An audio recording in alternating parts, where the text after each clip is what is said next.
नमस्कार दोस्तों, मेरा नाम है जितेंद्र सिंह और मैं पढ़ाने जा रहा हूँ मैथ क्लास 5। ये इम्पोर्टेंट है, हाफ ईयरली और एनुअल एग्जाम दोनों के लिए क्वेश्चन असेंबल किए जा रहे हैं। इसके पहले मैंने पार्ट 6 तक वीडियो बना चुके हैं, ये पार्ट नंबर 7 है और ऑब्जेक्टिव क्वेश्चन के लास्ट वीडियो होगा। इसके बाद फिर हम लॉन्ग टाइप के क्वेश्चन की वीडियो बनाएंगे। और ये इस साल हमारा 5th क्लास हमारा बोर्ड हो चुका है, उसके हिसाब से पूरे क्वेश्चन असेंबल किए जा रहे हैं। तो चलिए शुरू करते हैं, बड़े ध्यान से देखिएगा। Suresh has 520 notes, how many rupees does he have. उसके पास कितने रुपए हो जाएंगे? 5 इंटू 20 लिखा है, तो 5 इंटू 20 आप यहाँ कर दीजिए। 5 इंटू 20, तो 5 टू जा 10 और ये 0 यहाँ आ जाएगा, यानी 100। किसमें है? सी नंबर आपका राइट आंसर हो जाएगा। Which is the largest number among? इन नंबरों में से लार्जेस्ट नंबर कौन सा है, ये आपको बताना है। तो देखिए, लार्जेस्ट नंबर देखने के लिए सबसे पहले वंस, टेंस, 100, इस प्लेस वैल्यू को देखो। यहाँ भी 2, यहाँ भी 2, यहाँ भी 2, इधर भी 2। अब इसके बाद हम देखेंगे लार्जेस्ट वैल्यू के लिए वंस टेंस प्लेस वाली वैल्यू। यहाँ 3 है, अच्छा इसमें तो 2 है तो ये स्मॉलर हो जाएगा। यहाँ 3 है, इन दोनों में से कोई एक होगा, है ना। तो अब हम इन दोनों में से देखेंगे लार्जेस्ट वंस प्लेस में कौन है। ये 6 है और यहाँ पर 1 है, यानी ये वाली वैल्यू हमारी लार्जेस्ट 236 इसमें है। डी नंबर आपका राइट आंसर हो जाएगा। देखिए 236 से बड़ा और कोई है क्या? नहीं। अगला क्वेश्चन देखिए, which of the following is a right angle. इनमें से राइट एंगल कौन सा है? तो देखिए ये वाला एक्यूट एंगल कहलाएगा, 90 डिग्री से कम है। यहाँ पर ये जो सिंबल दिखता है आपको ऐसा, और ये एकदम बेस आपका सीधा जा रहा है। एक परपेंडिकुलर है, ये देखो सीधा जा रहा है, ये 90 डिग्री के एंगल कहलाएगा। ऐसा अगर दिख जाए तो चाहे ये ऐसा रहे और चाहे ये इस तरीके से रहे, ऐसा ये और ऐसा ये सिंबल रहता है, तो ये 90 डिग्री का सिंबल होता है, यानी राइट एंगल कहलाएगा। तो बी नंबर आपका राइट आंसर हो जाएगा। अच्छा ये वाला कौन सा होगा? ऑब्ट्यूस एंगल होगा, और ये कौन सा होगा? स्ट्रेट एंगल हो जाएगा। आगे बढ़ते हैं। Which digit in the number 594 is the 10th is in place of.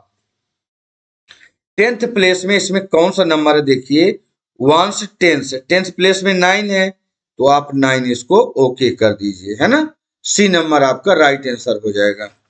Which digit, कौन सा डिजिट है इसमें in the number 594 is the 10th वाले में 9 है आपका। ओके।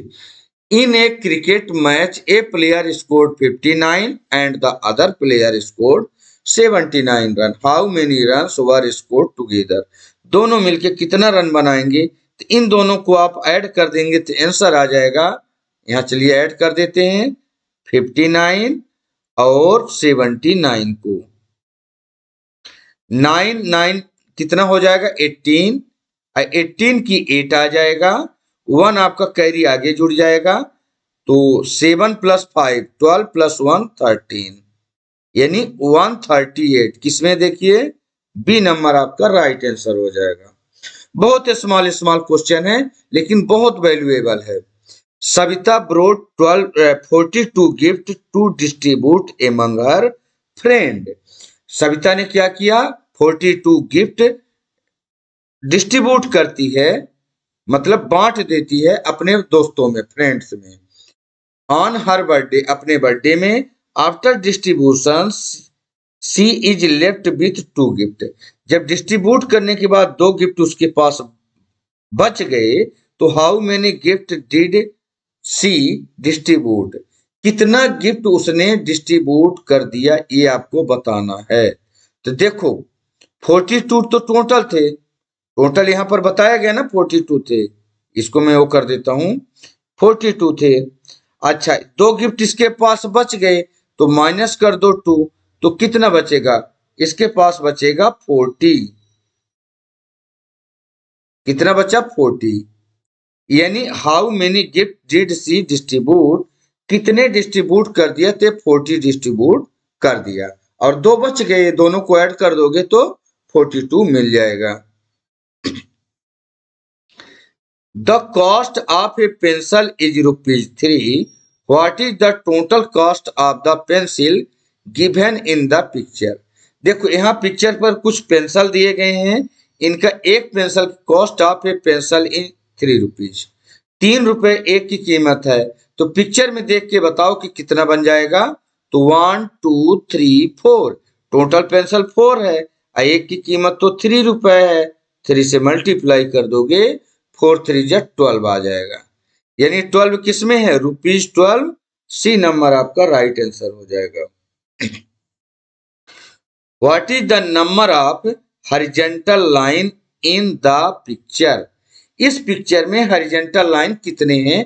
तो देखो जो ऐसी ऐसी लाइन है इनको बोलते हैं, क्या कौन सी लाइन बोलेंगे, हॉरिजॉन्टल। 1, ये हो जाएगा 2, ये 3, ये 4, इसमें है सी नंबर आपका राइट आंसर हो जाएगा। अच्छा जानते हो जो ये खड़ी वाली लाइनें हैं इनको वर्टिकली लाइन बोलते हैं, ये चीज आपको दोनों को याद रख कर लेना है। ये भी क्वेश्चन आपको आगे आएगा। ये लाइन आपकी हॉरिजॉन्टल है, कौन सी, फिर बता रहा हूं। ये वाली लाइनें हॉरिजॉन्टल लाइन कहलाएंगी, ऐसी ऐसी हॉरिजॉन्टल लाइन। अच्छा तो ये खड़ी वर्टिकली, ये वाली लाइन आपकी वर्टिकली लाइन है, ये 3 लाइन आपकी क्या है, वर्टिकली। यहां पर हॉरिजॉन्टल पूछा गया था तो 4। 129 में देखिए, पहले आपके पास सर्कल है, फिर आपके पास ट्राइंगल है, इसके बाद फिर आपके पास स्क्वायर है। अब फिर से आपका सर्कल आ गया, देखो रिपीट हो गया सर्कल, दोबारा यही वाला ट्राइंगल यहाँ पर आ गया। अब अगला स्टेप कौन सा होगा, तो यहाँ पर सी नंबर आपका राइट आंसर हो जाएगा। मतलब अगर इस स्टेप को हम कंटिन्यू रखना चाहते तो यहाँ पर कौन सा स्टेप हो जाता, तो आप बोलते कि सर ये स्क्वायर है ना, ये वाला दोबारा रिपीट हो जाएगा। ये यहां पर बना देता हूं, ये वाला पिक्चर यहां रिपीट हो जाता, क्योंकि यहां सर्कल नहीं आएगा। फिर से देखिए, पहले यहां पर फर्स्ट में सर्कल, फिर ट्राइंगल, फिर यहां पर ये क्या आ गया, स्क्वायर। अब यहां पर फिर से वही रिपीट हो रहा, सर्कल, फिर ये ट्राइंगल, फिर इसके बाद ये स्क्वायर आ जाएगा। यही वाला आपको बताना था, सी पार्ट आपका राइट आंसर। आगे देखो, यहां पर पूछा जा रहा what is the distance covered in 1 round of a circle called. देखो ये आदमी है, ये सर्कल बना है, अगर ये एक राउंड ऐसे ऐसे कवर चलेगा इसमें सर्कल में और उसी जगह पहुंच जाएगा, इसको क्या बोलते हैं, ये बाहर बाहर की बाउंड्री को क्या बोला जाएगा, इसको बोला जाता है पेरीमीटर। एक्चुअली में इसको सरकमफ्रेंस बोला जाता है, लेकिन ये बुक में दिया हुआ था पेरीमीटर। तो सरकमफ्रेंस और पेरीमीटर दोनों एक ही चीज है, चाहे सरकमफ्रेंस लिखा आ जाए या पेरीमीटर लिखा आ जाए, तो आप इसमें करोगे कब, जब ये बाहर बाहर चलेगा, बाहर बाहर की बाउंड्री पूछी जाएगी तो। अच्छा और भी आपको इसके बारे में बता देंगे आगे चल के। तो ये आपका पेरीमीटर हो गया। अच्छा इसमें और जो एरिया क्या चीज होता है, तो एरिया इसके अंदर के पूरे पार्ट को एरिया बोलेंगे। इसके बारे में और थोड़ा जानकारी दे देते हैं। डायमीटर, डायमीटर क्या होता है, 20 सेंटर से एक लाइन, एक रेडियस से एक रेडियस, ये 2 रेडियस मिलके एक डायमीटर बनाते हैं। अच्छा कोड क्या होता है, तो कोई भी सरकमफ्रेंस में एक जगह से दूसरे जगह लाइन टच करती हो ऐसे, इसको कोड बोलते हैं।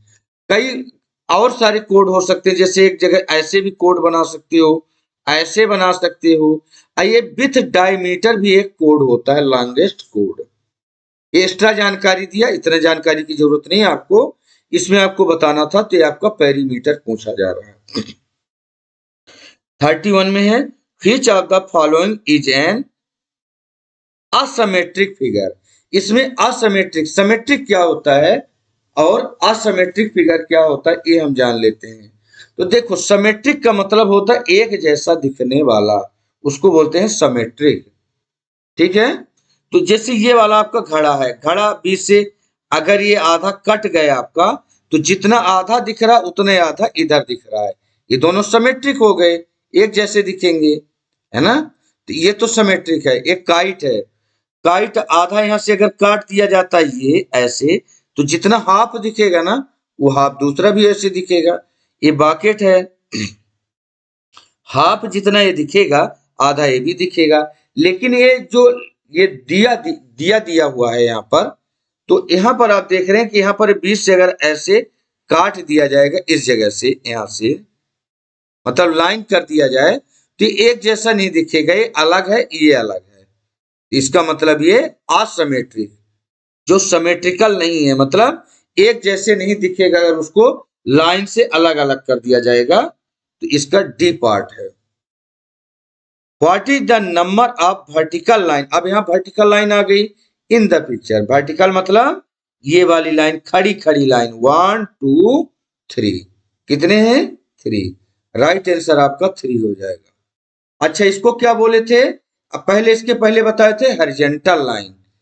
ये लाइन है आपकी हॉरिजॉन्टल लाइन है, हमें बतानी थी वर्टिकल लाइन यानी खड़ी खड़ी लाइन है।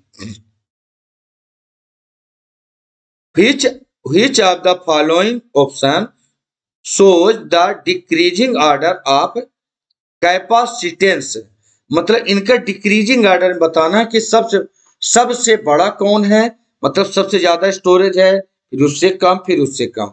तो देखो टब होगा सबसे पहले, ये ग्रेटर वैल्यू इसमें ज्यादा आ जाएगा, इसके बाद इसमें बकेट में ज्यादा आ जाएगा, इसके बाद ग्लास में, इसके बाद कप होता है। सबसे पहले टब देखो किसमें है, हाँ सी नंबर आपका राइट आंसर हो जाएगा। ठीक, सी नंबर, क्योंकि टब, टब के बाद आता है बकेट, बकेट के बाद आता है ग्लास, ग्लास के बाद कप। मतलब सबसे बड़ा कौन है, फिर उससे छोटा, फिर उससे छोटा, या उसमें जो भी कैपेसिटी के हिसाब से जो उसमें सामान रखने की क्षमता आएगी वो बताना है आपको। यहां पर बोला जा रहा है what is A O A in the given figure. एक यहां पर चित्र दिया गया है, इसमें ओ से लेकर ए तक इसको बताना है ये क्या चीज है। तो देखो ये पूरे को तो सरकमफ्रेंस बोलते हैं या पेरीमीटर। अच्छा यहां ओ से ए तक रेडियस बोला जाता है, क्या बोला जाता है, रेडियस। और रेडियस के बाद इस पूरे को डायमीटर बोला जाएगा, डायमीटर। लेकिन यहां पर बोला गया ओ ए, ओ ए का मतलब ओ से लेकर ए तक की दूरी, इतनी दूरी क्या है, इसको बोलेंगे हम रेडियस। आई बी नंबर आपका राइट आंसर हो जाएगा। अगला देखिए, what is the angle made by the needle in this picture. यहां पर एक घड़ी दिया गया है, इसमें नीडल जो है, घड़ी का नीडल, एक देखो 12 पर है और एक 5 पर है। इसमें कौन सा एंगल ये वाला बन रहा, देखो ये वाला एंगल दिखाए कौन सा एंगल बन रहा है। तो आपको एक पहले वाले वीडियो में भी एक चीज बताया गया है कि अगर घड़ी में 1 आवर्स का गैप होता है तो 30 डिग्री का होता है। कितने डिग्री का, 30। कहां से कहां तक, इतना, ये है 30 डिग्री। ठीक, अच्छा तो इसका मतलब इसमें कितने आवर्स हैं, देखो मैं इसको इधर और लिख देता हूं, 30 डिग्री। अच्छा यहां से आप देखोगे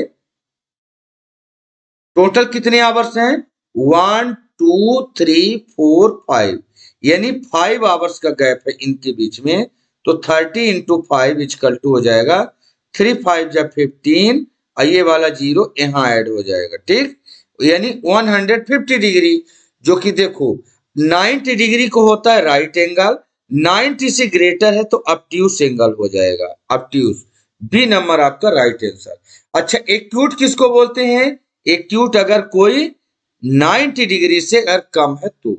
अब 1 आवर्स का कांटा अगर है, जैसे 12 पर है और एक कांटा है कहां पर, 1 पर, अगर 1 आवर्स का गैप है तो 30 डिग्री, कहीं पर भी किसी भी जगह पर, मान लो एक कांटा आपका 8 में है और एक 7 में है, इनके बीच का गैप 30 डिग्री कहलाएगा। तो आपको ये भी बता दिया गया 30 डिग्री। और 90 डिग्री मतलब अगर 90 डिग्री होता तो ये, और 1 2 3 इतना, तो इसको बोलते हैं राइट एंगल। राइट एंगल भी बता दिया गया है ना। स्ट्रेट एंगल का मतलब एक 12 में है और एक कांटा अगर 6 में होता, इसको बोलते हैं स्ट्रेट एंगल। तो सारे एंगल भी आपको बता दिए गए। आगे देखिए, what is the perimeter of this triangle. यहाँ ट्राइंगल दिया गया है, इसका पेरीमीटर आपको बताना है। तो पेरीमीटर होता क्या है, तो चाहे लेंथ ऑफ बाउंड्री बोल दो या सम ऑफ ऑल साइड, जो आपको अच्छा लगे, जो आपको जल्दी याद हो जाए। तो देखो, सम ऑफ ऑल साइड मतलब सभी साइडों को आप जोड़ दो। यहाँ पर एक साइड ये वाली, ये 5 सेंटीमीटर है, जोड़ते जाओ। 5 प्लस ये वाला 4 और प्लस ये वाला 3, कितना हो जाएगा? 5 प्लस 4 9 प्लस 3 12। और सेंटीमीटर है तो सेंटीमीटर। बी नंबर आपका राइट आंसर हो जाएगा। What is the name of the angle in the given figure. यहाँ पर एक चित्र दिया गया है, इस एंगल का नाम बताना है। तो ये हो जाएगा आपका एक्यूट एंगल। अच्छा, क्यों हो जाएगा? देखो, 90 डिग्री होता है ऐसा एकदम एग्जैक्ट सीधा। राइट एंगल हम जिसको पढ़ाए थे आपको, एग्जैक्ट सीधा, एक लाइन ये एक लाइन ये, ऐसे वाले को राइट एंगल बोलते हैं। लेकिन आप देखोगे राइट एंगल से थोड़ा भी अगर लेस हुआ ना तो एक्यूट एंगल में आ जाएगा। ठीक, ओके। यहां पर बोला जा रहा है what will be the diameter of the given circle. इस सर्कल का आप डायमीटर बता दो। तो डायमीटर क्या होता है? डायमीटर होता है, देखो ये पूरा सरकमफ्रेंस होता है। अच्छा, ये रेडियस होता है, इसको रेडियस बोलते हैं। और रेडियस का डबल डायमीटर होता है। देखो, 20 सेंटर से अगर इसी लाइन को इस इधर टच कर दिया जाए तो इसको बोलते हैं डायमीटर। फिर से बना देते हैं इसको, रेडियस का डबल, ये रेडियस है, इसी को डबल कर दोगे तो डायमीटर बन जाएगा। तो रेडियस है 3 सेंटीमीटर, डबल करोगे तो 3 प्लस 3 इधर भी, यानी 6 सेंटीमीटर। किसमें है आंसर? देखो, डी नंबर आपका राइट आंसर हो जाएगा। Thanks for watching this video. ये वीडियो आपको कैसा लगा प्लीज कमेंट करके जरूर बताएं। और इसके बाद अब जो क्वेश्चन आएंगे तो ऑब्जेक्टिव बस इतना ही। इसके बाद अब हम जो बड़े क्वेश्चन हैं उनको अब समझाएंगे अगले वीडियो में। थैंक यू दोस्तों।